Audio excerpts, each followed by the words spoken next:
Hey Hallie. Boy, have these last few videos been tense. I mean, last week I talked about dehumanization and you talked about how nothing in life is wonderful. I feel like we're due for some light content, both metaphorically and literally. Because today I want to talk to you about colors. Hallie, I love color. It's really interesting just how much color is a staple in my mental health. Growing up in school, I used a color organizational method to take notes, plan, study, and even sort papers. So like, obviously science was going to be the green notebook, the green binder, the green folder, and my Spanish classes were always orange everything. And it may sound overboard, but these colors really helped. They inspired me to study longer, spend more time with the actual subject, and I could group things in my mind a lot better. But the physical impacts of color go beyond grouping and organizing. For example, did you know that the color yellow was highly avoided and sometimes banned in airplanes? Yeah, that's because it can actually be nausea-inducive. Yellow, especially bright yellow,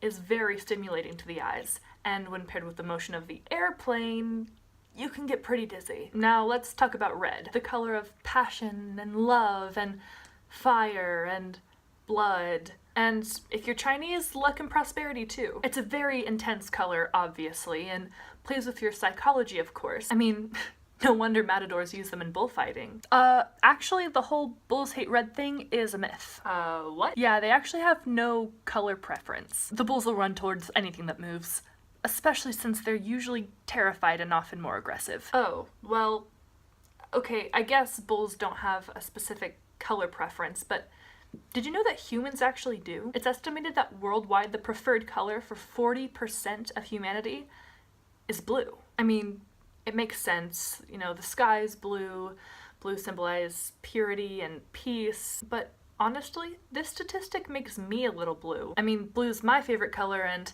I hate being part of a crowd. But the color blue brings me to my next really interesting fact. You know the whole blue is for boys, pink is for girls thing that's been going on since like ever? That's not actually true. That didn't start till the 1930s. Up until then, pink was considered masculine, like red, but lighter for boys. And honestly, lots of boys like pink and lots of girls like blue. So, I mean, I can tell you what pink is really actually useful for. Prisons. I know, it's contrary to the whole bleak gray and white thing they have going on in the movies, but actually, pink has been used in prisons all over Switzerland to calm down aggressive inmates. Who knew? I mean, if I had to stare at a pink wall all day, I'd become more aggressive. My last color fact of the day is brought to you by the fruit orange. Yeah, the color was actually named after the fruit. Up until the 1400s, the color was just called yellow-red. Strange. I'm glad they found a name for it though. I'm just waiting till they find a rhyme. Alright, Hallie, that is all the color facts I have for today, and I hope something I said makes you think. But my video is not quite finished. Last month you challenged me to read The Hiding Place by Corrinne, and thank you. This book, although one of the most difficult I've ever read, was absolutely inspiring. It wasn't difficult because of vocabulary or even really context, but emotion. Hallie, this book made me cry.